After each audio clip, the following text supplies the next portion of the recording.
नमस्कार दोस्तों, आप देख रहे हैं बोलते आवाज न्यूज़। डीजीपी ओपी सिंह के बारे में आपने बहुत सारे लोगों के कहते सुना होगा कि दिसंबर में रिटायर हो जाएंगे। एक्सीडेंटल डीजीपी है, कारवाक डीजीपी है, थोड़ा समय है, ज़्यादा एक्सपोज के चक्कर में है वगैरह वगैरह। मेरी नज़र में है उस अनावश्यक टिप्पणियाँ हैं।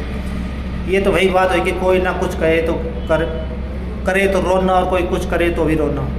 भले ही इनके आदेश पुलिस अफसर अपनी कुर्सी पर तौलिया न रखे, प्लीज़ थैंक यू और सॉरी शब्दों का इस्तेमाल करे के बाद महकमे तभी जुबान से नाराज़गी दिखाई दी हो। लेकिन एक हकीकत यह है कि एक व्यवहारिक फैसले ने पुलिस महकमे को लोगों की नज़र में अपलिफ्ट किया है।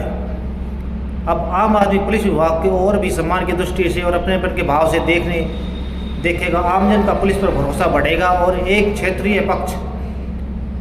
एक मैत्रीय पक्ष उभर कर सामने आएगा। डीजीपी साहब ने इतने कम समय में साबित करके दिखा दिया कि इच्छा शक्ति, लगन, जुनून और विजन हो तो एक अधिकारी क्या नहीं कर सकता।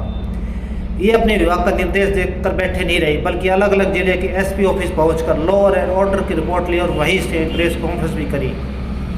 ये शायद पहले डीजीपी होंगे जिन्होंने इतने कम समय में बाहर निकलकर हर कोने तक पहुंचकर चीज़ों को नज़दीक से देखा है। इसी का नतीजा कि पुलिस विभाग एक्शन मोड में है और हर रोज़ अवैध हथियारों की बरामदगी और गिरफ्तारी का दौर जारी है।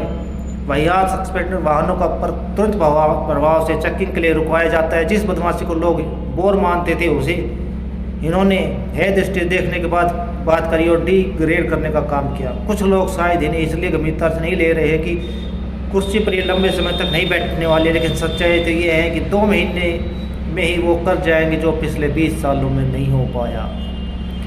इन्होंने एक माहौल बनाया है, विचार दिया है और वो विचार जो लंबे समय तक ट्रेवल करेगा और उसके बारे में बेहतरीन परिमाण आएंगे। वो बार बार चिट्ठी लिख रहे हैं, वो चिट्ठियाँ वो किसी लिखवा नहीं रहे, उन्होंने वही लिखा है जो उनके अंदर था। जैसी उनकी ऑब्जेक्शन रही, समाज के बारे में उनका जो चिंतन और विजन था उसे उन्होंने चिट्ठियों के रूप में पेश कर दिया।